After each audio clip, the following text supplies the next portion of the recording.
What is up, guys? Welcome back to the video. This is going to be a budget showdown between the Kaabo Mantis 8 and the Kugoo Kirin G3. Now, I've done individual review videos on both these scooters, but never thought about doing one head-to-head since they're both in the same budget, but the spec sheet is definitely a big-time difference. So we're going to get into that further in the video, and I guess we're going to come to a determination on what the best, most budget-friendly scooter is for you by the end of this video. So let's get to it.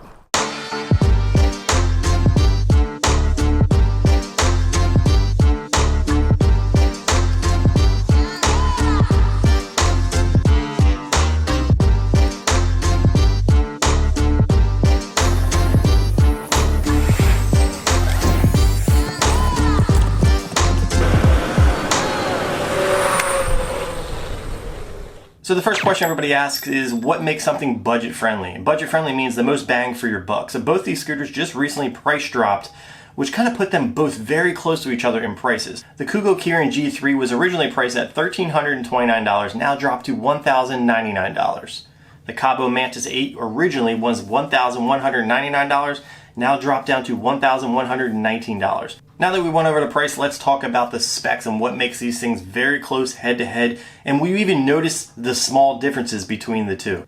Now the Kugoo Kirin has 60 kilometers of range, while the Mantis 8 has 40 kilometers of range. Now range only matters when we're talking about top speed. Now people that usually jump on scooters like to go really fast right away. They just jump on full throttle, like myself. I like to just full throttle everywhere I go because they're so much fun to ride. But there are people that are going to be using these heavily as commuting devices, and they want to be able to get the most range out of it as possible. Will you get what they promise? No, you won't get what they promise, because you're going to have to factor in your bag, wind resistance. These are imperfect scenarios. Now to give you an idea, usually when you see range specs on electric scooter, electric bike, or electric skateboard, it's usually in a perfect scenario, usually run by a computer. They never really put it into, I guess, the weather elements that are out there. So if you're not getting those range specs that they promise, that's not always going to happen, because you have to take in consideration wind, your backpack, whatever clothes you're wearing, the body weight of the subject on those bikes, on the scooter, on the skateboard. It's never going to be exact to what they say. It's usually a rough estimate. Now talking about top speed, between these two, the Kirin G3 50 kilometers per hour, while the Mantis 8 40 kilometers per hour, very close. You're not really going to be able to tell the difference, but you will be able to tell the difference right off the rip. When you hit the throttle on that Kaabo Mantis 8, that dual motor setup is going to get you to that top speed faster. That's why you hear a lot of people say, dual motor's better, dual motor's better. It is in a way. It gets you more range over time, also gets you more torque going up hills. You get to go up steeper hills. Now the Kaabo Mantis 8 is a dual motor setup, while the Kugoo Kirin is a single motor setup. Single motor 1200 watts, the Kaabo Mantis 8 500 watts front, 500 watts rear. Which you would think that's a 1,000 watt motor setup, right? But it has a 2,200 watt max output. I don't have any real specifics of what the Kugoo Kirin max output is, but it's a 1,200 watt setup. It just doesn't feel like it puts out the power that the Mantis 8 does. That could be because when you hit the throttle on the Mantis 8 being a dual motor setup, you're reaching that top speed a lot faster. Now when riding the G3, it definitely took a lot longer to get to that top speed. A longer curve, I guess you would best explain it. When I'm hitting the throttle, it just felt like it was just kind of gradually going faster and faster and faster and faster. When I'm on the Mantis 8, it was just gone right away. And I kind of prefer that a lot more, because if you're in any type of city situation and you need to be able to cut across traffic or cut into a lane or avoid any obstacles, you kind of want that instant torque right away. Now looking at the differences with the battery packs, the G3 does come with a 52 volt, 18 amp hour large battery pack built into the deck, versus the Mantis 8 has a 48 volt, 13 amp hour pack built into the deck. Now the differences in those two battery packs, you're not really going to tell in weight, like you're carrying the scooter from one place to another.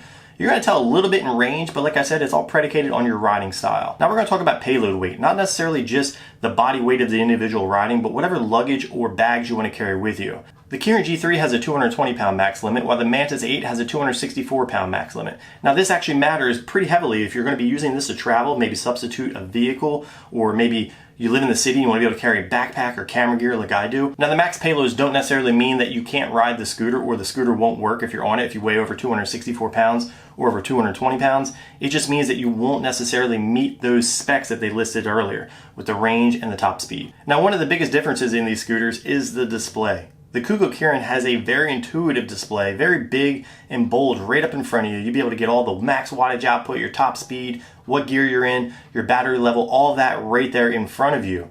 Now the Mantis 8 has a very small controller on the right hand side near the throttle. You'll be able to get very limited information from. Now it doesn't necessarily mean that the Kugoo Kirin is better in that sense. If you're looking for that information to be right there in front of you, then that's probably where you want to lean. But a lot of apps out there give you all that information. If you just want to pop it in your pocket, or you can mount it right there on the handlebar and get all, if not more, information right there in front of you. Both these scooters have headlights, taillights, and turn signals that make you very visible on the road. But with having all the power, all the range, and being visible on the road, you have to be able to stop. And this is where it is a fine line of differences, in my opinion, between the two scooters. Now, you don't necessarily have to have the most power like the Mantis 8, in my opinion. It's the most power, dual motors. But you have to be able to stop when you have all that power. Now, looking between the two of these, the mechanical brake system that is on the Kirin G3, in my opinion, needs a lot of work. Now, if there's a subject or some type of obstacle that popped out in my way, I have to say the G3 I would not feel the most comfortable on when it comes to braking. Now, when you're braking on scooters like this, you don't want to grab both, right? Because if you grab both, you're going to go right over the handlebars.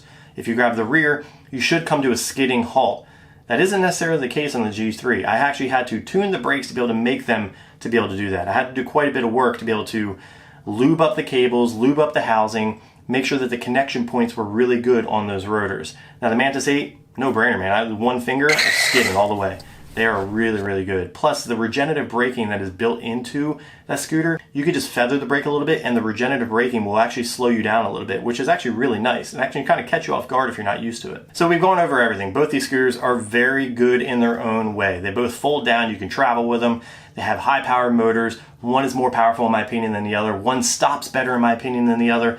But that one also is a little bit more money. If you're able to make the stretch to the Mantis 8, do it. 100% do it. But if you're on a budget and you can't make the stretch to the Mantis 8, get the G3, but also have a know-how on how to work on the brakes to be able to make those things stop on the dime. It is a very good scooter. Both of them are fantastic scooters. It all comes down to what your budget is and what your riding style is. If you want to get the max range and you think that you're the type of rider you're not going to be just hitting the throttle going 25 to 30 miles per hour everywhere you go, then get the G3 and be able to get the maximum range out of it. But if you're looking for really good range, really good power output, really good torque, then the Mantis 8 is the scooter for you. These are both fantastic scooters. If you're interested in either one of these, the links in the description below will take you there. I also have the links to the full reviews on both these videos in the description below. So if you guys have any other suggestions for future videos or other budget showdowns, put them in the comments below. If you guys like this video, drop a like. If you love it, hit the subscribe button, and I'll catch you in the next one.